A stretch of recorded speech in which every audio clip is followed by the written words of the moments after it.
Sweep, sweep, sweep. The Red Sox took care of business in Baltimore and certainly continue to prove their spot in the playoff picture.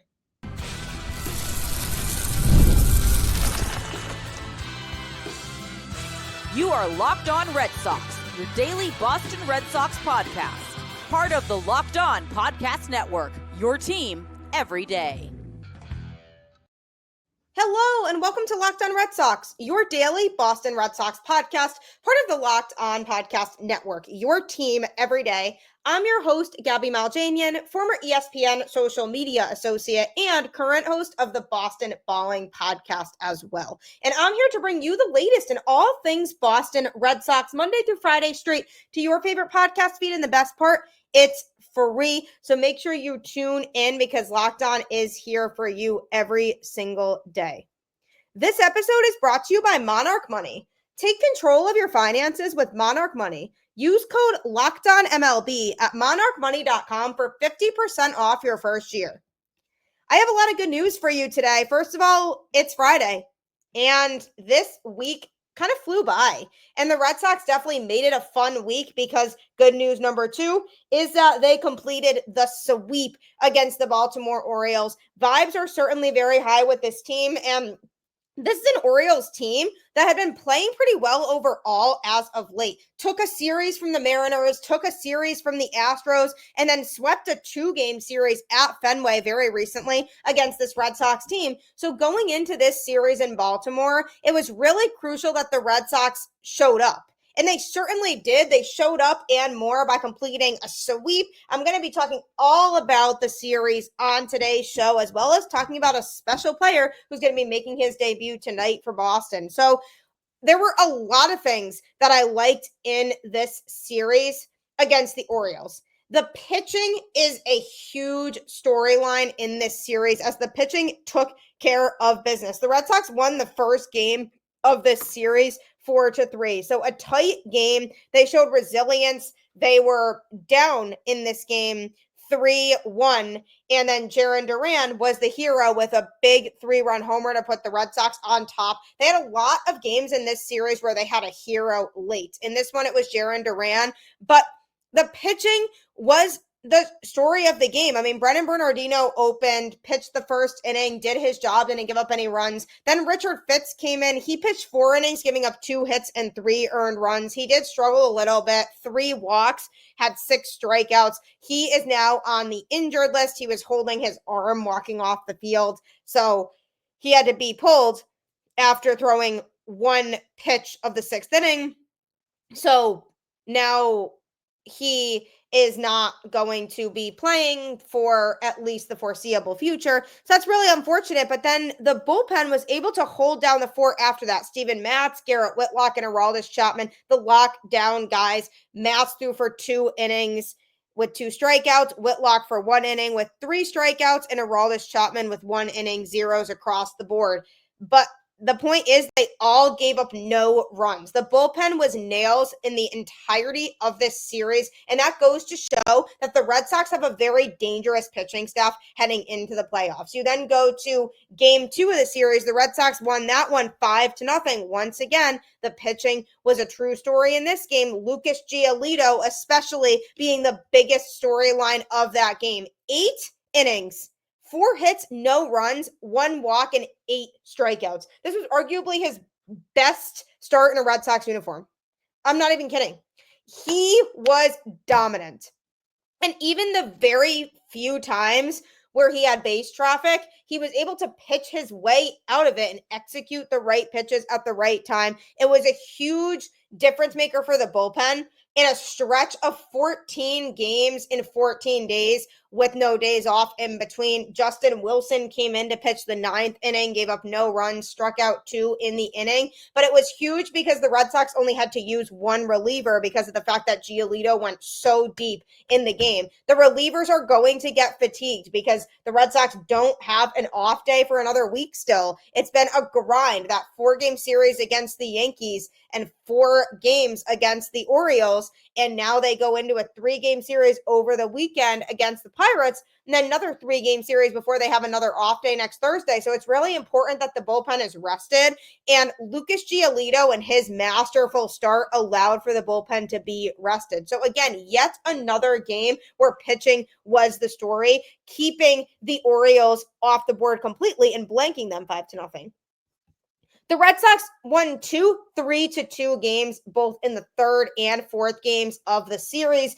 In the second to last game of the series, you had Cedar Rafaela, who was the hero of that game. The Red Sox were down 2-1, and this was a game that it felt like they were going to lose, particularly because late in the game, there was a ball that bounced between Rafaela and Jarren Duran. Somebody should have made the catch, but neither of them did because there was a miscommunication between the two of them. It should have been Rafaela's ball, but he thought Duran had it, and it ended up ultimately leading to Baltimore eventually taking the lead.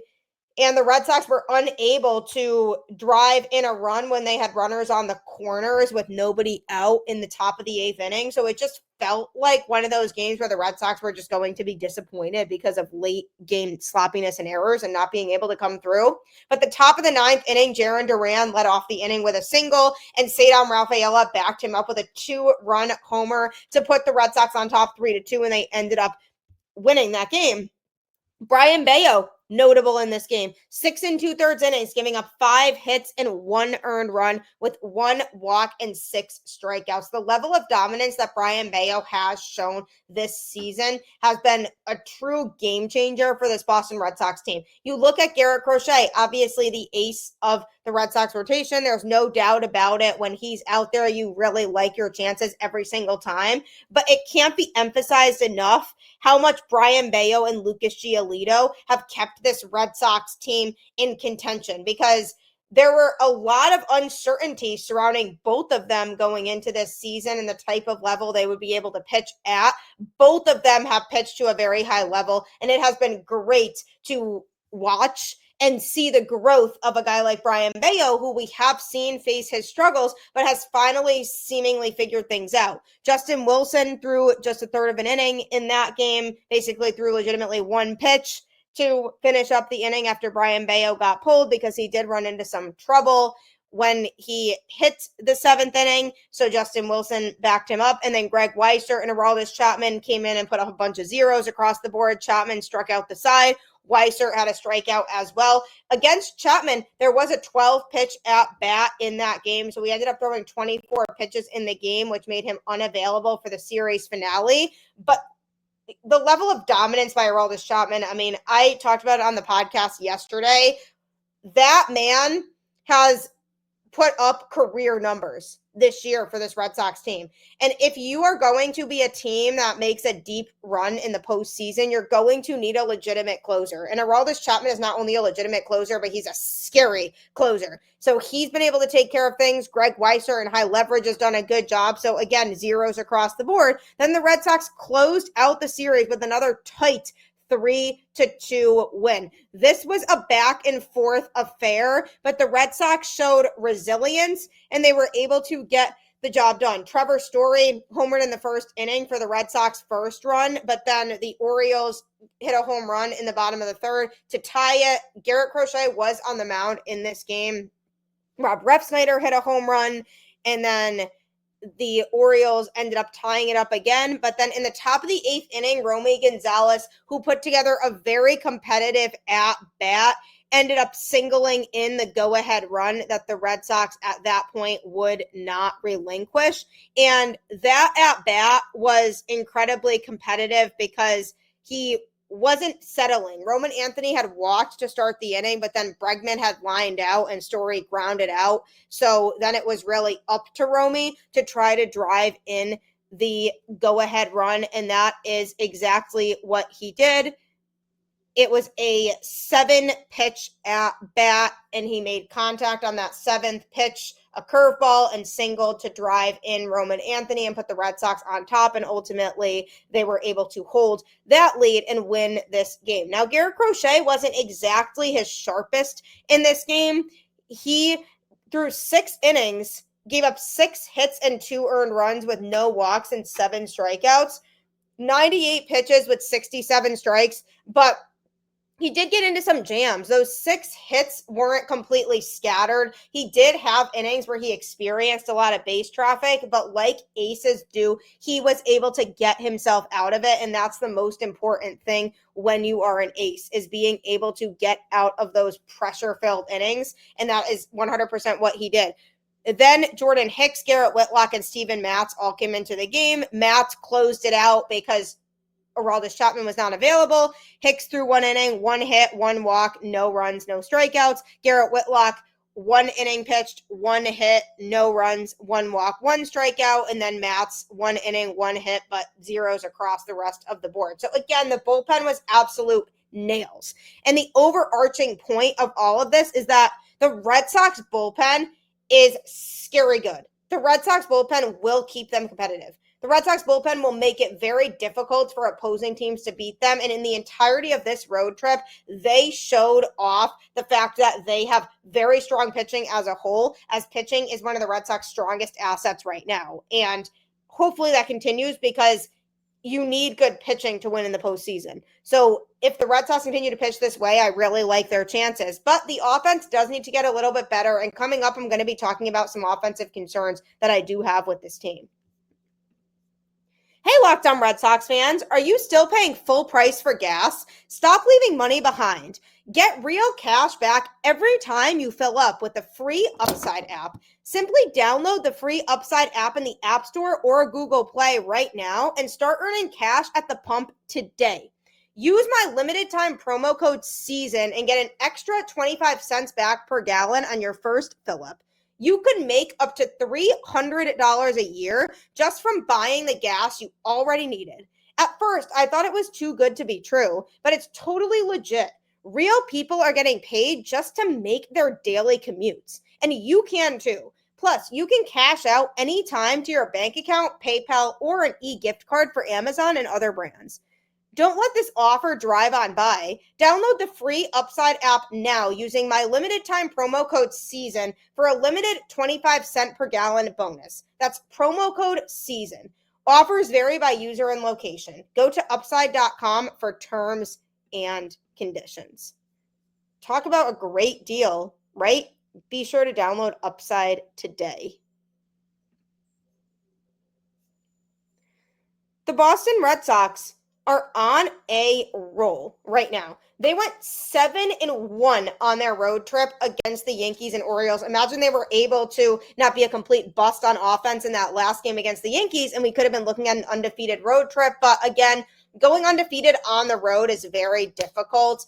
People don't realize that home field advantage is definitely a real thing. Teams are used to playing so many more games at this one place than they're used to playing any other games. And it really does go to show that the Red Sox are maybe starting to get back on track on the road, because for a lot of this season, they've been very dominant at home, but on the road, they haven't been able to match up performance-wise, and it's been a damper on their record, but now they're winning all these road games. So hopefully they can continue to do that, because in the playoffs, they are going to have to win on the road if they want to make a deep run. So it was a fun road trip for sure. Red Sox taking all 3 games from the Baltimore Orioles, and the pitching 100% was the standout. The Red Sox bullpen in particular is going to make opposing teams afraid. But the Red Sox offense hasn't exactly been as much of a threat as of late, and I am concerned about the offense going into the playoffs, and here's why.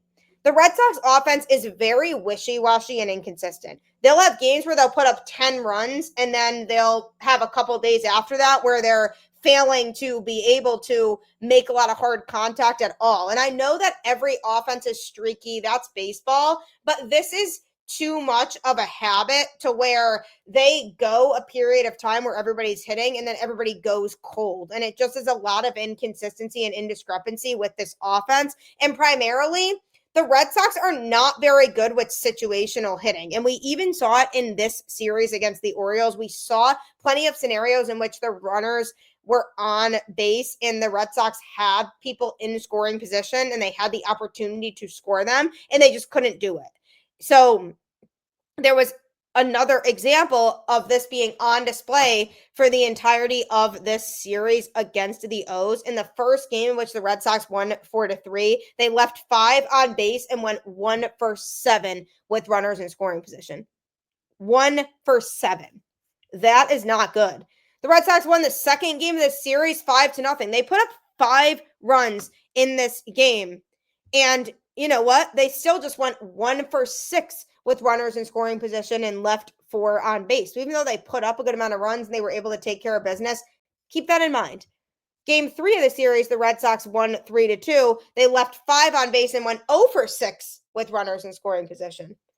Luckily, again, they were able to pull it out thanks to their pitching. And finally, the series finale winning 3-2. They pulled that out again thanks to their pitching, but they left 5 on base and went 1 for 5 with runners in scoring position. So, as you can see, in all 4 of these games, the Red Sox left men on when they could have capitalized on their opportunities. And yes, it's going to sound mean by saying this was the Orioles and this was a very beatable team, but it was. I mean, the Orioles are 60-74 and the Red Sox are 75-60, which, by the way, is 15 games over 500. The first time the Red Sox have been 15 games over 500 since 2021, which was a season that they went to the ALCS.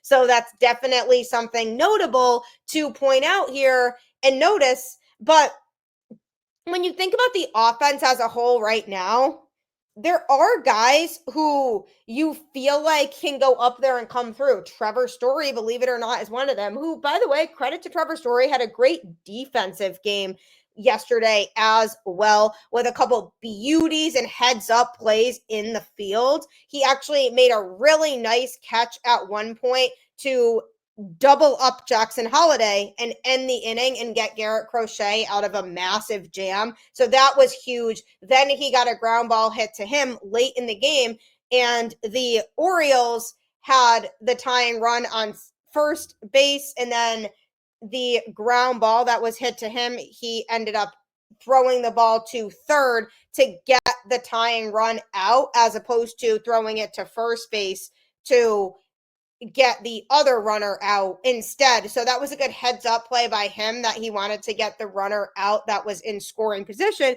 because they had somebody on second base. So the runner on second base was trying to go to third, and that ended up being the runner that they ended up recording the out on, because Trevor Story had a good heads up alert play and tagged him. So good defensive performance by Trevor Story too, but he's one of the hitters in this Red Sox lineup that, you know, when he goes up there, you can trust that a lot of the time he's going to come through, because that's the type of season that he has been having. He has been a guy who the Red Sox have been able to trust in high pressure situations to come through and get the job done. So that's one thing that I definitely appreciate about Trevor Story this year, is his reliability. Then you also think about other guys in this lineup who could come through, and, you know, it's changed a lot. Sadam Rafaela, who had been in a cold streak and then was the hero the other night. David Hamilton, who really recently started to emerge as a good hitter.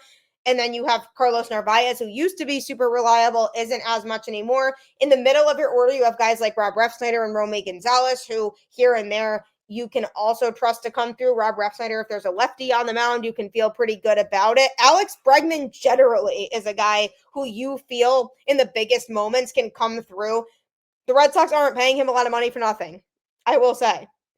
He is one of those players that you feel can come through and should be coming through because of how much he's getting paid. But he had a rough series in Baltimore at the plate, so he's definitely in a bit of a slump right now, which doesn't help the Red Sox offense either.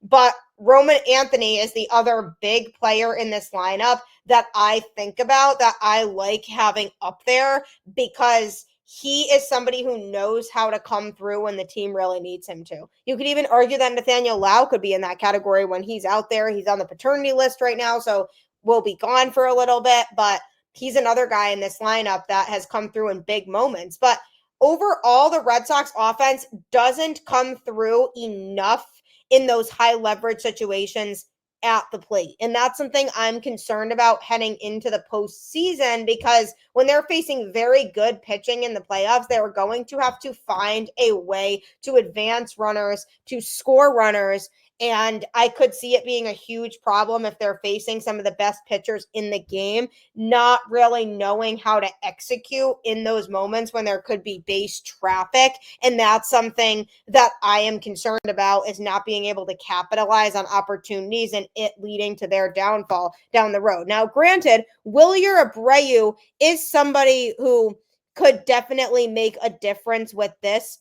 On the season, he has a batting average of 261 with runners in scoring position, an on-base percentage of 349 with runners in scoring position, and a slugging percentage with runners in scoring position of 543. So he's somebody who has been able to get the job done with runners in scoring position a lot of the time. And he is a big bat who's been consistent for the Red Sox that they're really missing. It's a pretty big loss when you lose somebody like Wilyer Abreu to the IL. So that's notable. And that's a player who could come back here after he gets back from the injured list and hopefully could help provide a spark for this offense a little bit more, because you look at guys like Nate Eaton and Masataka Yoshida, even, who are forced to play more regularly due to injuries and other things. And Lau being on the paternity list. So you look at all of those options and you say, yeah, the Red Sox definitely don't have the best possible lineup out there that they could right now. And Wilyer Abreu being back out there naturally will eliminate some of Yoshida's playing time, which definitely is something that needs to happen, because Yoshida is not somebody who can play every day. He just is not reliable enough offensively.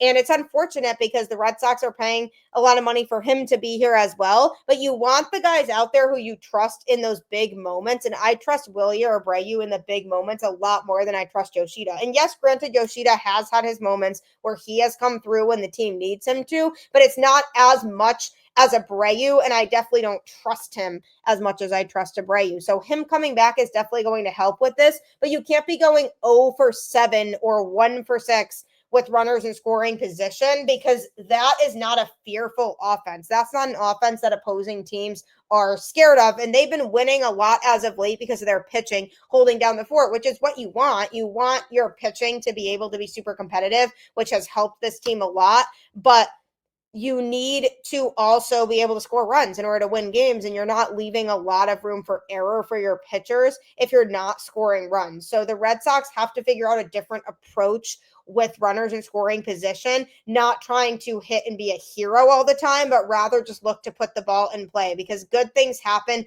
when you do put the ball in play. We've seen that so many times where there's a blue pit or it rolls to an infielder and an error ends up being made because of the pressure that they feel of trying to get outs with runners on base. So when you have runners on, try to hit for contact, not hit for power. That's something the Red Sox need to learn and work on in high leverage moving forward. And hopefully that's something they're able to implement. But coming up, Red Sox pitching prospect Payton Tolle is scheduled to make his Red Sox debut. What does that entail? I'm going to be going over it next.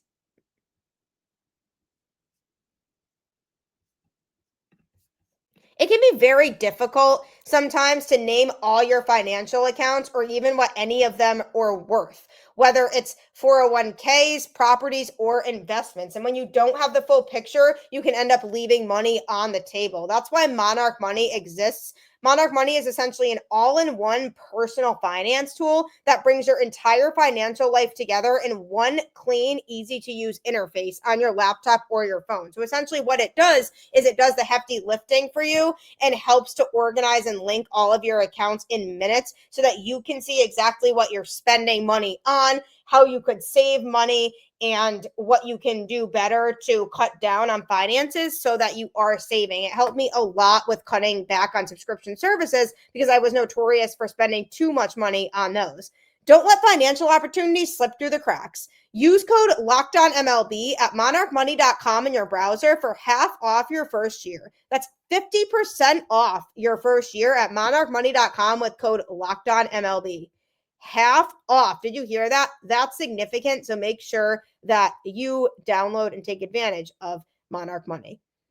Also, I do have an important request for you. Locked On wants to hear from you. We've put together a survey to learn more about our listeners and make your favorite podcast even better.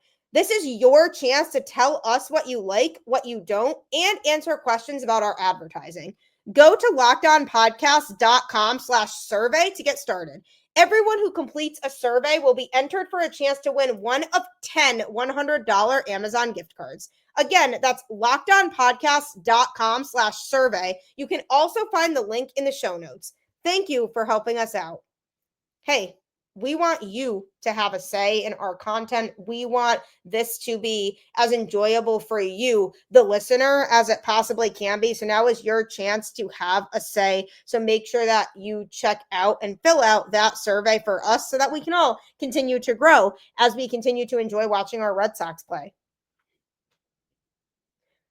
Speaking of enjoying watching the Boston Red Sox play, you are in for an absolute treat tonight. First of all, because Paul Skeens is pitching for the Pirates at Fenway. That in itself is enjoyable because he's, arguably the best pitcher in the league right now.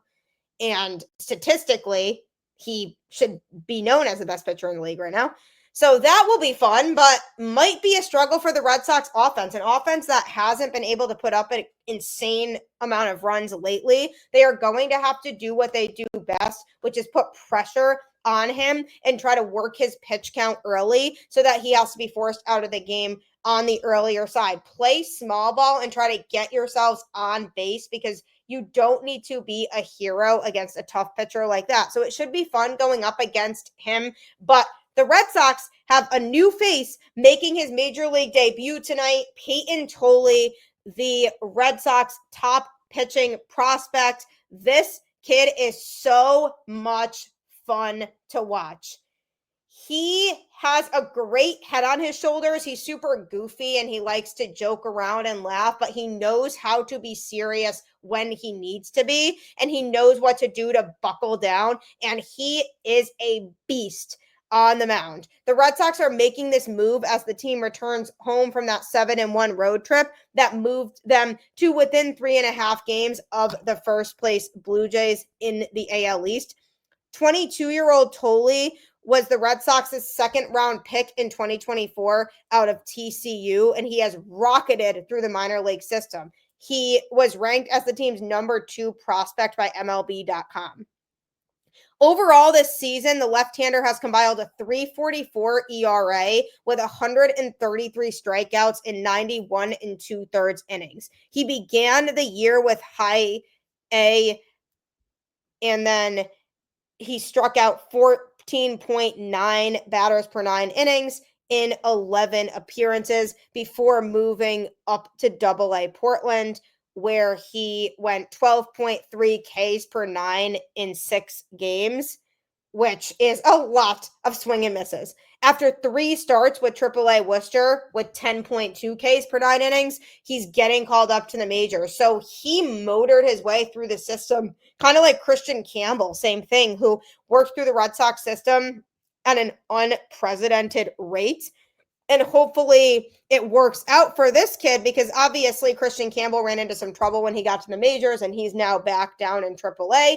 But this is a great opportunity for this kid. And the opportunity arose because of the fact that Richard Fitz ended up back on the injured list. If Richard Fitz was not on the IL, then Dustin May would have probably been starting tonight with Fitz going on Saturday. It's just because of the injury that it allowed space for this really special kid to have his moment and make his debut. He is so fun to watch. He's 6'6", 250 pounds, a left-handed pitcher that generates nearly 7.5 feet of extension and features some of the best stuff you'll see in minor league baseball with a really deep 5-pitch arsenal. In 15.0 innings in AAA, he posted a 28.8 K percentage and a 69.9 strike percentage. So he has very good command. That's one of the biggest things that's going to allow him to be successful is his command of the strike zone. And obviously his versatility in the number of pitches he can throw also is major league caliber stuff.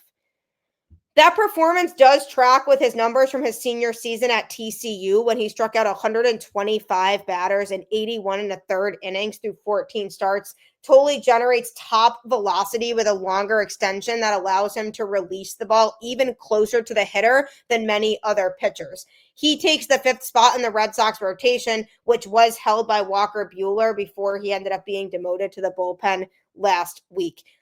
Andrew Bailey, the Red Sox pitching coach, actually said obviously making the jump all the way to AAA and still dominating hitters is really impressive. So we know that it's elite extension and an elite four-seam fastball. And again, just try to find something else to pair with it. But I think he can come up and dominate hitters with that fastball. We'll see where and when he arrives. So the Red Sox are really excited to have this kid. The starting pitcher is currently ranked 10th in Major League Baseball with a 3.84 ERA, with a 3.37 bullpen ERA, which is 3rd in the league. The team is 2nd in the majors with an overall 3.60 ERA. The Red Sox have been really aggressive in calling up their top prospects this season to provide a boost while competing with the Blue Jays and Yankees in their division. Previously, they have promoted infielders Christian Campbell and Marcelo Meyer, and also outfielders Roman Anthony and Justinson Garcia. That youth movement has seen varying levels of success so far. If Tolle brings the kind of impact to the team that Anthony has, who, by the way, has an 857 OPS with 18 doubles, 7 home runs, and 29 RBIs, the Red Sox will be overjoyed with him. He is a special kid, and the Red Sox would not be calling him up if they didn't feel confident in what he has. He has a very strong understanding of who he is as a pitcher and who he wants to become, which is one of the biggest things I noticed when I spoke with him. He also has a really clear grasp of both his short and long-term goals. He also, what I really like about him, has shown the vulnerability to make a lot of mistakes and actually learn from those mistakes. Some players are afraid to admit their mistakes and are afraid to figure out what they can do to be better. But this kid doesn't run from anything. He knows when he makes a mistake and he knows when he has to be better, and he figures out an active solution to fix the problem. While the significant jump in velocity and performance has certainly been a factor for him, he has quickly shown that people can believe in him and have faith in him, and that he'll continue to push himself to improve no matter what level he's at, which is great for somebody who is making his major league debut against the best pitcher in the league. I mean, that's got to be nerve-wracking, but he will get into the right headspace. He knows what he needs to do to get himself in the mode to pitch. So look for a really strong arsenal, a diverse pitch selection from him, and look for that commanding fastball to be in the strike zone.